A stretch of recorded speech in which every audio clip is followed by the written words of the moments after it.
Hey, Anointed One. Welcome back to the Anointed TV channel.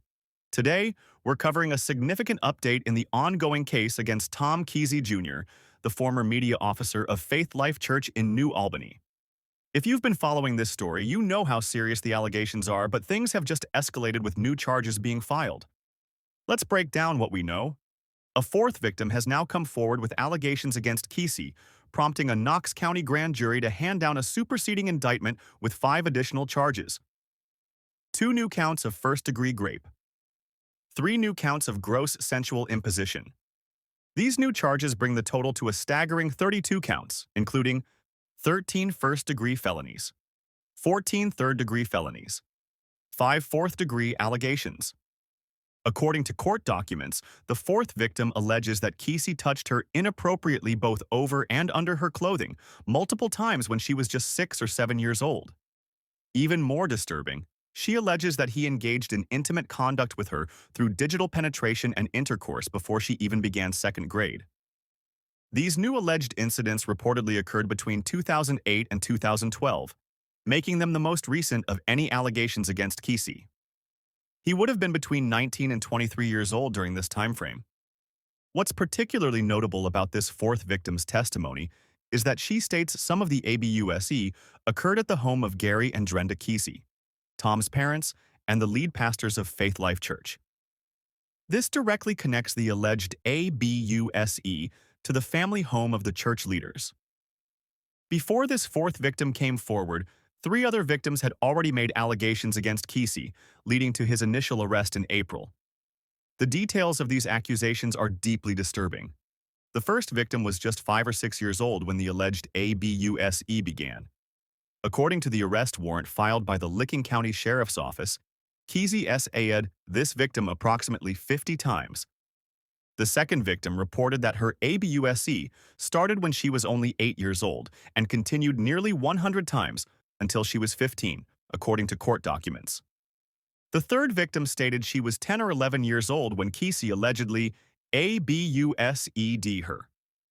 Special Prosecutor Wells confirmed that all 3 initial victims were former members of Faith Life Church and knew each other as children. In a shocking development that has rocked the church community, sources have indicated that one of the victims is reportedly Courtney Keesee, Tom's own sister. The investigation has been extensive, with police traveling to multiple states and interviewing approximately 40 witnesses in building their case against Keesee. The 2 new rape charges are first-degree felonies that each carry a mandatory prison term of 10 years to life, a maximum fine of $20,000. The 3 new gross intimate imposition charges are third-degree felonies, each carrying a maximum prison term of 5 years, a maximum fine of $10,000. If convicted, Keesee will be required to register as a Tier 3 SEX offender, and upon release from prison, would face a mandatory term of 5 years post-release control. Keesee remains in the Licking County Jail with bond set at $2 million with no 10% provision. The judge has also ordered a $5,000 cash deposit to cover GPS monitoring, suspended Keesee's driver's license, required him to surrender his passport. His jury trial is currently scheduled to begin on July 1st, though it remains to be seen if these new charges will affect that timeline. As many of you know, Tom Keesee Jr.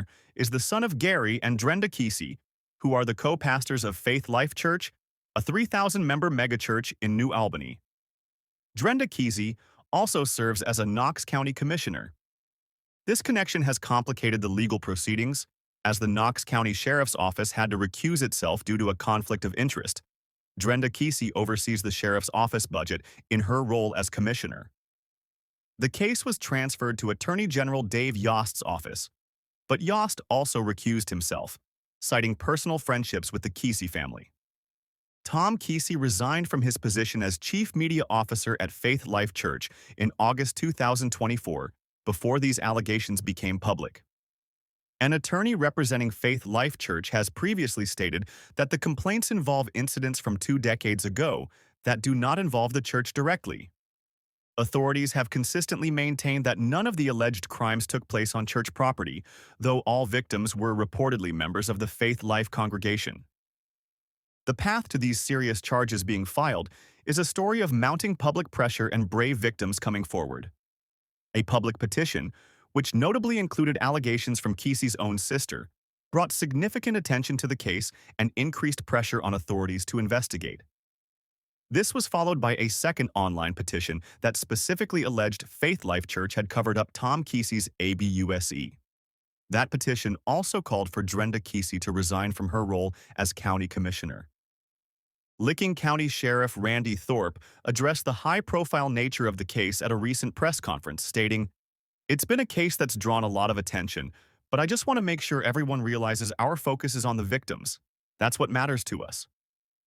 Special Prosecutor Wells has clarified that none of the offenses occurred at Faith Life Church facilities, and all happened before 2012. He also noted that some of the charges stem from incidents that occurred when Keesee himself was a minor. However, due to the seriousness of the charges, Wells considers Keesee a flight risk, which explains the high bond amount.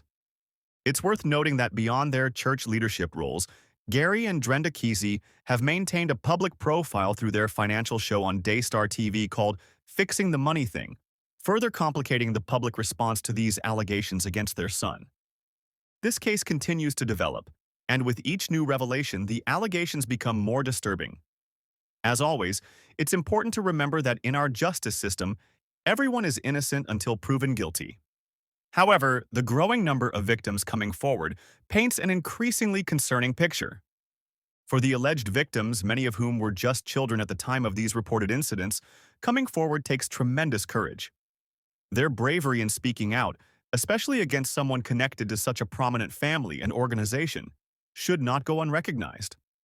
We'll continue to follow this case as it develops and bring you updates as they become available. If you have any information related to this case, authorities are still investigating, and you're encouraged to contact the Licking County Sheriff's Office. That's all for this update. If you found this information valuable, please like and subscribe for more coverage on this case and other important news stories. Thanks for watching, and I'll see you in the next video. It's worth noting that ABUSE often flourishes in environments where there are significant power imbalances and where questioning authority is discouraged. Many prosperity gospel teachings emphasize submission to spiritual authority and can create environments where leaders become insulated from criticism or accountability. In light of these new details, the initial statements from Faith Life Church and the Keesees appear increasingly inadequate. Their emphasis on the allegations being from 2 decades ago seems potentially misleading if abuse continued for years across multiple victims. Their statements also focused heavily on the church's innocence rather than expressing concern for potential victims. Neither statement mentioned any plans to review child protection policies or to create safe channels for others to come forward if needed. Most concerning is that there was no indication that the church leadership planned any internal investigation to determine whether there might be other victims or whether any church policies or practices might have enabled or concealed ABUSED. As this case moves forward, several key questions remain. Did Faith Life Church leadership have any knowledge of these allegations before Tom Keesee's resignation in August 2024?